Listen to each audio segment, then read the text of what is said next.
guys আপনারা সবাই আমাদের সাথে থাকুন, দেখেন আমরা কয়টা মাছ ধরতে পারি, কয়টা মাছ ধরে সবাই দেখবেন আর কমেন্টে বলবেন কে কয়টা মাছ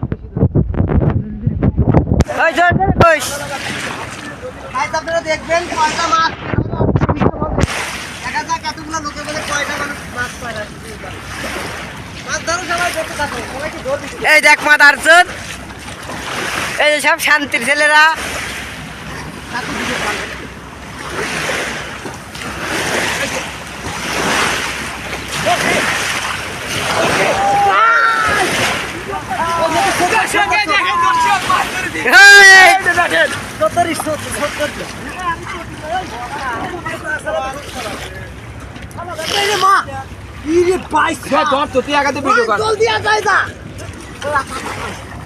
সব এক জায়গা, সব এক জায়গা, সব এক জায়গা ভিডিও